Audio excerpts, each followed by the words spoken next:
नमस्कार दोस्तों, आइए जानते हैं उत्तर प्रदेश की आज की ताजा और बड़ी खबरें। और आप अभी यूपी के किस जिले से इस वीडियो को देख रहे, कमेंट में जरूर बताइए। वही आपने अभी तक वीडियो को लाइक और चैनल को सब्सक्राइब नहीं किया तो फटाफट से कर लीजिए ताकि यूपी की खबरें सबसे पहले आपको मिले। आज की पहली खबर, यूपी उपचुनाव के एग्जिट पोल में बीजेपी को बढ़त। यूपी उपचुनाव में वोटिंग पूरी होने के बाद एग्जिट पोल भी आने लगे हैं। जी न्यूज ICPL एग्जिट पोल के अनुसार यूपी की 9 सीटों पर हुए उपचुनाव में भाजपा को बढ़त मिलती दिख रही है। भाजपा 9 में से 4 से 6 सीटें जीत सकती है। वहीं समाजवादी पार्टी को 3 से 5 सीटें मिलती दिख रही हैं। हालांकि दोनों ओर से 9 में से 9 सीटें जीतने का दावा किया गया था। अब ऐसी स्थिति नहीं दिख रही है। फिलहाल 9 में से भाजपा के पास 5 और सपा के पास 4 सीटें हैं। इस तरह से देखें तो अगर एग्जिट पोल ही रिजल्ट में परिवर्तित होते हैं तो भाजपा को अधिकतम 1 सीट का फायदा हो रहा है। चुनाव के बीच ही बुलडोजर को लेकर सुप्रीम कोर्ट का फैसला भी आया है। इसे लेकर पूछे गए सवाल पर लोगों ने यही कहा कि बुलडोजर इस बार मुद्दा नहीं था।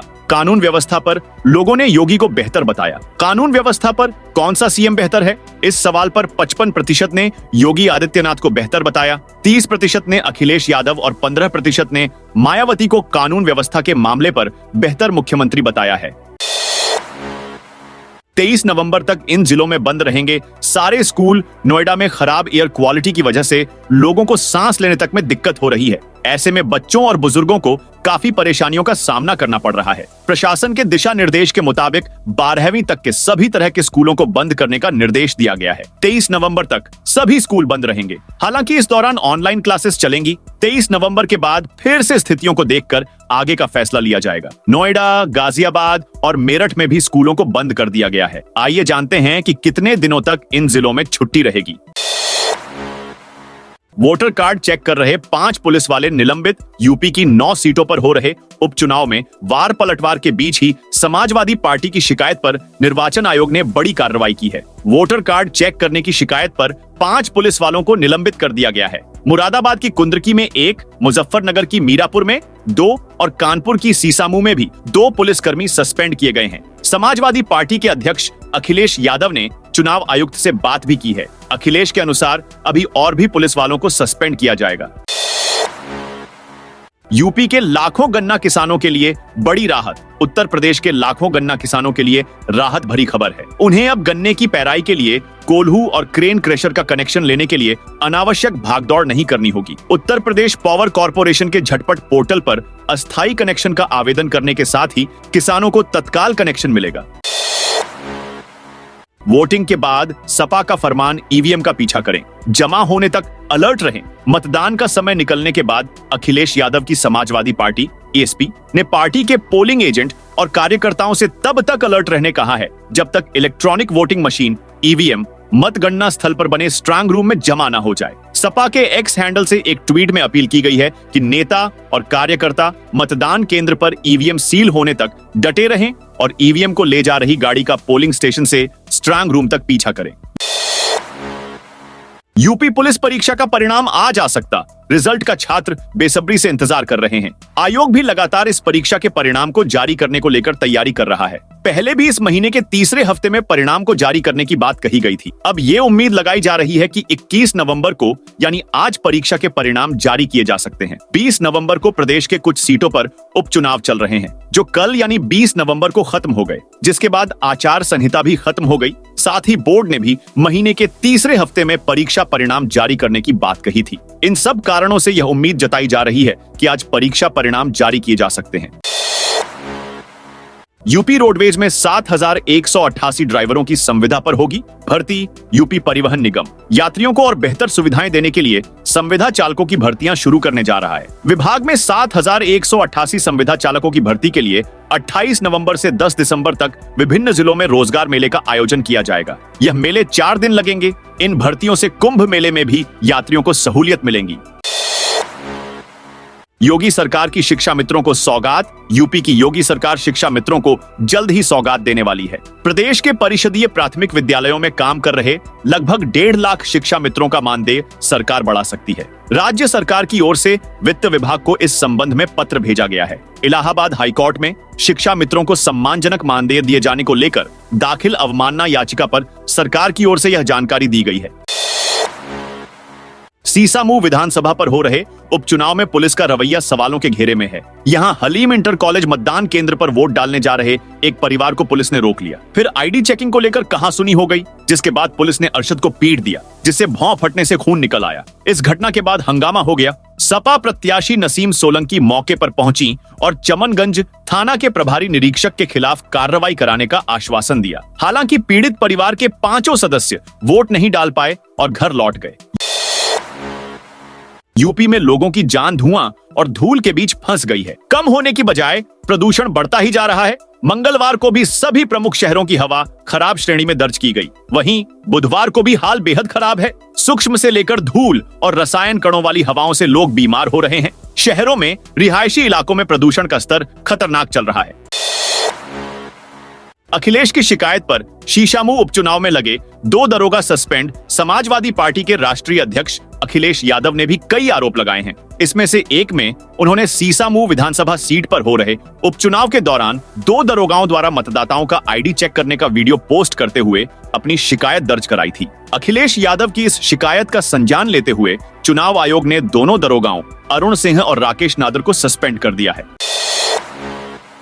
झांसी मेडिकल कॉलेज में अग्निकांड के बाद प्रयागराज में जिला प्रशासन और अग्निशमन विभाग एक्शन मोड में आ गया है। एक तरफ सरकारी अस्पतालों का औचक निरीक्षण चल रहा है, तो वहीं जिले के व्यावसायिक प्रतिष्ठानों में भी अग्नि सुरक्षा को लेकर सख्ती बढ़ा दी गई है। जिला प्रशासन ने अब तक 251 hotel, guest house, marriage lawn, banquet hall, धर्मशाला और फार्म हाउस को नोटिस जारी किया है। इन व्यावसायिक प्रतिष्ठानों को 10 दिन के अंदर ऑडिट कराकर रिपोर्ट पेश करने का आदेश है। हर हाल में अग्निशमन की गाइडलाइन का पालन करना है।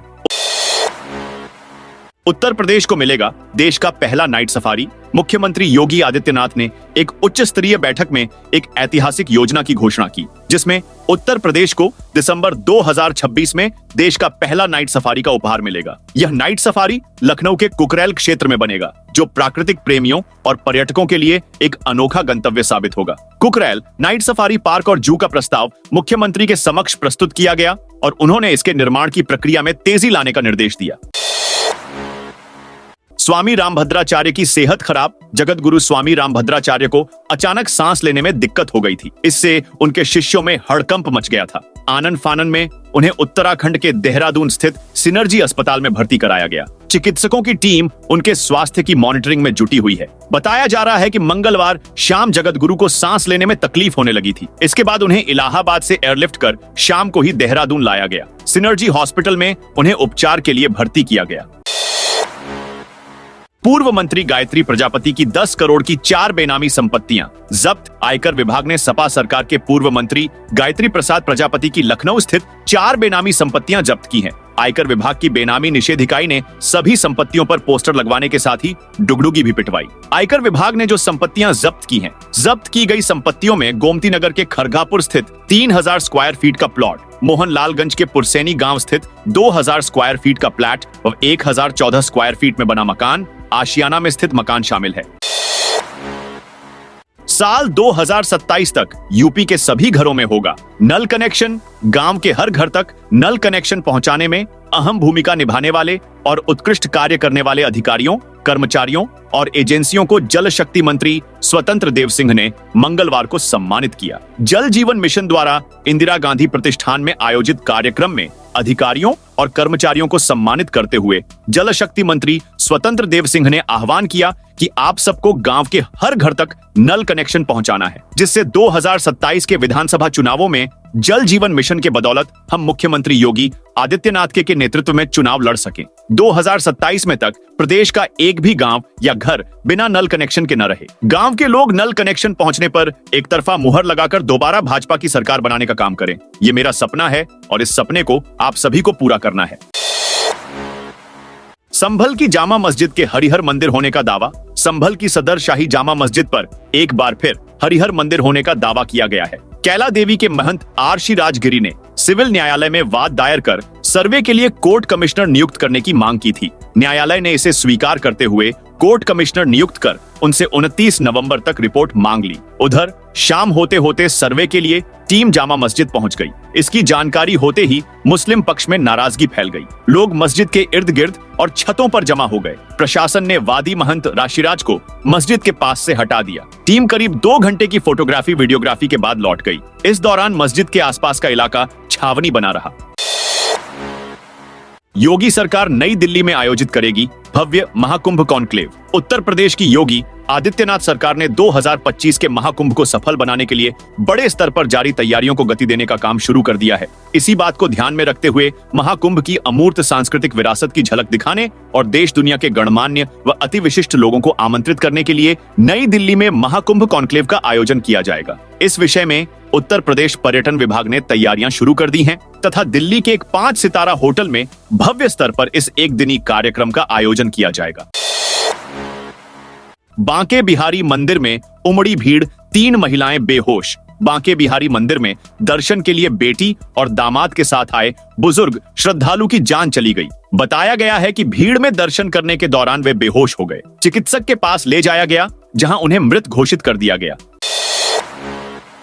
यूपी के ग्रामीण इलाकों में बिजली की किल्लत। उत्तर प्रदेश में बिजली की अधिकता होने के बावजूद ग्रामीण इलाकों को 24 घंटे बिजली आपूर्ति नहीं मिल रही है। यह स्थिति तब उत्पन्न हुई है जब राज्य में बिजली की मांग घटने के बावजूद पावर कॉर्पोरेशन प्रबंधन ने अपनी उत्पादन यूनिट्स को बंद कर दिया है। इसके परिणाम स्वरूप गांवों में बिजली की आपूर्ति अब भी 18 से 19 घंटे तक ही सीमित रह गई है, जो उपभोक्ताओं के लिए गंभीर चिंता का विषय बन चुकी है। कुंभ से पहले भगवा रंग में लगेंगी 7000 बसें। कुंभ में संचालित होने वाली रोडवेज बसें भगवा रंग में नजर आएंगी। रोडवेज की तरफ से इसकी तैयारी कर ली गई है। इसमें नई के साथ में पुरानी बस भी शामिल रहेंगी। वहीं रोडवेज से जुड़े कार्यों के लिए मेला परिसर में खास तौर पर QRT सेल भी काम करेगा। इससे किसी भी आपातकालीन स्थिति से निपटा जा सकेगा। UPSRTC के प्रवक्ता अजीत सिंह ने कहा कि मेला परिसर में कुल 7000 बस संचालित की जा रही है। इसमें सभी तरह की बस को एक ही रंग में रखने का निर्णय लिया गया है। संविधान दिवस पर होने वाले कार्यक्रम को लेकर सीएम योगी ने बैठक की। बैठक में परदसह के आला अधिकारियों ने हिस्सा लिया। सीएम योगी ने संविधान दिवस पर होने वाले कार्यक्रम को लेकर दिशा निर्देश दिए। 26 नवंबर को हर वर्ष संविधान दिवस मनाया जाता है। ट्रेनों की तरह रोडवेज बसों की भी जान सकेंगे लोकेशन। जिस तरह आप ट्रेनों की लोकेशन ऐप और स्टेशनों पर लगे LID स्क्रीन डिस्प्ले के जरिए पता करते हैं, ठीक उसी तरह अब रोडवेज बसों की भी लोकेशन ऑनलाइन जान सकेंगे। चौधरी चरण सिंह अंतरराज्यीय बस स्टेशन कैंट को पब्लिक इंफॉर्मेशन सिस्टम से लैस किया जा रहा है। यहाँ हर डिपो और शहरों से आवाजाही करने वाली बसों की लोकेशन पल पल अपडेट होती रहेगी। पूर्व सैनिकों को मिलेगी कॉस्ट अकाउंटेंट की ट्रेनिंग। भारतीय सेना से सेवानिवृत्त होने के बाद अब सैनिकों को जीवन यापन का इंतजाम सरकार की तरफ से किया जा रहा है। सरकार अपने पूर्व सैनिकों को भूतपूर्व सैनिक कल्याण बोर्ड के अलावा अब उन्हें कुछ स्किल देकर उनको आगे के भविष्य के लिए तैयार करने का प्रोग्राम शुरू किया है। डिफेंस मिनिस्ट्री की तरफ से भूतपूर्व सैनिकों को अकाउंट्स के कोर्स करवाने के लिए एक प्रोग्राम की शुरुआत की गई है। इसके तहत institute of cost management accountant of India के साथ डिफेंस मिनिस्ट्री का समझौता ज्ञापन हुआ है, जिसके तहत पूर्व सैनिकों को एक शॉर्ट टर्म कोर्स कर उन्हें सेवानिवृत्ति के बाद बेहतर जॉब अपॉर्चुनिटी मुहैया करने की तैयारी है। इसके लिए लखनऊ में फरवरी महीने में कॉस्ट अकाउंटेंट ऑफ इंडिया के लखनऊ ऑफिस में नए बैच की शुरुआत होने जा रही है। महाकुंभ में पहली बार ऑल टेरेन व्हीकल की तैनाती। महाकुंभ को सुरक्षित और हरित बनाने के लिए संकल्पित योगी सरकार अनेक उपाय कर रही है। इसी क्रम में पहली बार महाकुंभ में ऑल टेरेन व्हीकल तैनात किया जा रहा है। यह व्हीकल मेला क्षेत्र में कहीं भी आग की घटना होने पर चंद सेकंड्स में घटनास्थल पर पहुंचकर आग पर काबू पा सकेगा।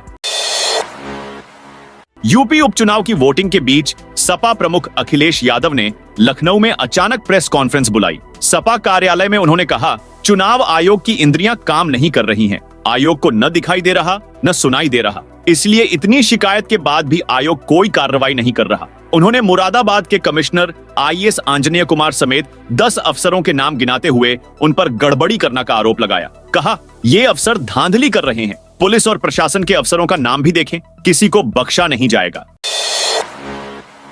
3 महीने के लिए मुरादाबाद मंडल से गुजरने वाली 24 ट्रेनें रद्द। मुरादाबाद मंडल से गुजरने वाली 24 ट्रेनों के पहिए थम जाएंगे। कोहरे के कारण 1 दिसंबर से 28 फरवरी तक मंडल से गुजरने वाली 24 ट्रेनों को रद्द कर दिया गया है। वहीं 7 ट्रेनों के फेरे घटाए गए हैं। रद्द की गई ट्रेनों में शहीद, जनसेवा, डबल डेकर एक्सप्रेस आदि शामिल हैं। आने वाले दिनों में रेल यात्रियों का सफर मुश्किल भरा हो सकता है। जिन ट्रेनों के फेर घटाए गए हैं उनमें काशी विश्वनाथ, काठगोदाम दिल्ली एक्सप्रेस शामिल हैं। इन ट्रेनों के रद्द होने से मंडल में 20,000 से ज्यादा यात्रियों के टिकट रद्द होने की संभावना है। संभल में खाद लेने के लिए मची भगदड़। संभल में मंडी समिति के इफ्को केंद्र पर 20 दिन बाद खाद पहुंचने पर बड़ी संख्या में किसान खाद लेने पहुंचे और कतार लगाना शुरू कर दिया। सुबह 9 बजे केंद्र का गेट खुला तो खिड़की पर कतार लगाने को भगदड़ मच गई, जिसमें आगे खड़े किसान दब गए और अफरा तफरी का माहौल बन गया। इसमें 8 किसान घायल हुए और 1 किसान बेहोश हो गया। बाद में पुलिस को बुलाया गया और टोकन देकर डीएपी का वितरण किया गया। देर शाम तक सभी डीएपी कटटों का वितरण कर दिया गया था। डीएपी खाद की करीब 20 दिन से किल्लत थी, जबकि किसान के लिए इस समय गेहूं व सरसों के अलावा अन्य फसलों की बुवाई के लिए डीएपी की जरूरत पड़ रही है। आजमगढ़ जिले में महिला स्वयं सहायता समूह की महिलाओं को फर्जी तरीके से 80 लाख लोन दिलाने के धोखाधड़ी के मामले में 34 लोगों पर एफआईआर दर्ज कराया गया है। इस संबंध में आजमगढ़ जिले के नगर कोतवाली क्षेत्र के दल सिंगार नगर मोहल्ले की रहने वाली रागिनी कपूर ने बताया कि वह 2011 से ही कुछ महिलाओं को इकट्ठा करके एक स्वयं सहायता समूह चलाती है। अखिलेश यादव ने सीएम योगी को उत्तराखंड बुलाने की दी नसीहत। यूपी के पूर्व सीएम अखिलेश यादव ने मुख्यमंत्री योगी आदित्यनाथ को उत्तराखंड बुलाने की नसीहत दी है। साथ ही उन्होंने उत्तराखंड के सीएम पुष्कर सिंह धामी पर भी निशाना साधा है। उन्होंने दावा किया कि यूपी में हो रहे उपचुनाव में भाजपा की 100% हार तय है। बीजेपी गठबंधन का फिर बजेगा डंका। महाराष्ट्र विधानसभा की सभी 288 सीटों पर बुधवार को एक चरण मतदान हुआ। निर्वाचन आयोग के अनुसार आज शाम 5 बजे तक महाराष्ट्र में 58.22% मतदान हुआ। इसके बाद विभिन्न मीडिया संस्थानों की ओर से राज्य चुनाव नतीजों के एग्जिट पोल जारी किए गए। ज्यादातर एग्जिट पोल में महाराष्ट्र में सत्तारूढ़ महायुति गठबंधन को बहुमत मिलता दिख रहा है। बीजेपी के नेतृत्व वाले महायुति गठबंधन को राज्य में सबसे ज्यादा सीटें मिलने का अनुमान जताया गया है। वहीं कांग्रेस, शिवसेना और एनसीपी शरद पवार के महाविकास आघाड़ी गठबंधन को बड़ा झटका लग सकता है। लखनऊ में सस्ते दाम पर मिलेगा आटा। लखनऊ में सस्ते दाम पर आटा, दाल, चावल और प्याज मिलेगा। केंद्रीय राज्य मंत्री बीएल वर्मा ने बुधवार को 1090 चौराहे पर 30 गाड़ियों का काफिला रवाना किया। उन्होंने कहा कि जब तक सब्जियां, दाल, चावल और आटा सस्ता नहीं होता, यह अभियान जारी रहेगा। इसमें 30 गाड़ियां शहर के अलग अलग इलाकों में प्रतिदिन सुबह से लेकर शाम तक दौड़ेंगी। मुख्यमंत्री योगी आदित्यनाथ 21 नवंबर को गोधरा कांड पर आधारित फिल्म द साबरमती रिपोर्ट देखने जाएंगे। सीएम योगी सुबह 11:30 पर लखनऊ के फीनिक्स पलासियो मॉल में आयोजित विशेष स्क्रीनिंग में यह फिल्म देखेंगे। सूत्रों के अनुसार इस अवसर पर मुख्यमंत्री के साथ राज्य सरकार के कई वरिष्ठ अधिकारी और बीजेपी के प्रमुख नेता भी मौजूद रह सकते हैं। The Sabarmati report film Godhra कांड की सच्चाई को उजागर करने वाली एक सशक्त प्रस्तुति है, जिसमें उस घटना के महत्वपूर्ण पहलुओं को दिखाया गया है।